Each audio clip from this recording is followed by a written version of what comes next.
Are your plant's leaves turning brown and crunchy at the tips?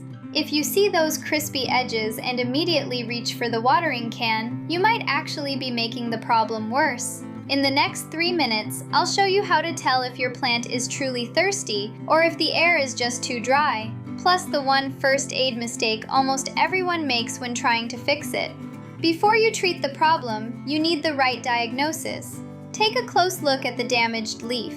If only the tips or edges are brown while the rest of the leaf stays green and healthy, the air in your home is probably too dry. This is common with tropical favorites like Calatheas and Monsteras. But if the whole leaf is drooping, yellowing, or the soil feels like a desert an inch below the surface, you're dealing with underwatering. Both are fixable, so let's start with the one most people get wrong.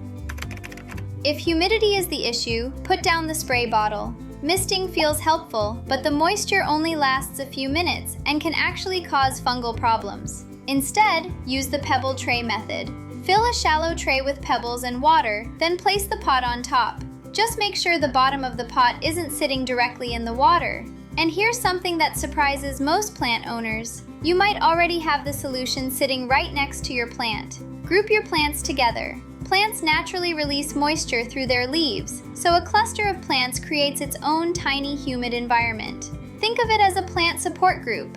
Now, if you really want to level up as a plant parent, consider investing in a humidifier. It's the most effective way to raise humidity around tropical plants and can make a huge difference for humidity-loving species like Calatheas, Monsteras, and ferns. Whether you use a pebble tray, a plant huddle, or a humidifier, the goal is the same. Give your plant the moisture-rich air it naturally loves. Now, if your diagnosis was a dehydrated plant, don't just pour water on top. When soil gets extremely dry, it can actually start to repel water. We've all seen it happen. The water rushes down the sides of the pot and straight out the drain while the roots stay bone dry. The better solution? Bottom watering. Place the pot in a basin with a few inches of water and let it sit for about 20 minutes. The soil will pull moisture upward like a sponge, allowing the roots to absorb water evenly. But here is the mistake I promised earlier. Never leave the pot sitting in water for hours. Once the soil is evenly moist, remove the pot and let it drain. Leave a plant sitting in water long enough and the roots can literally start to suffocate. That's how root rot begins, and it's a much bigger problem than crispy leaf tips.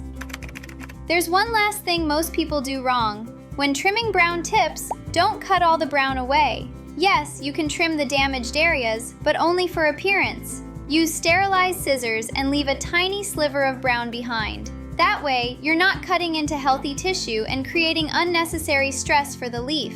It might not look perfect, but your plant will thank you for it. Now take a look at your plant. Is it showing signs of dry air or underwatering?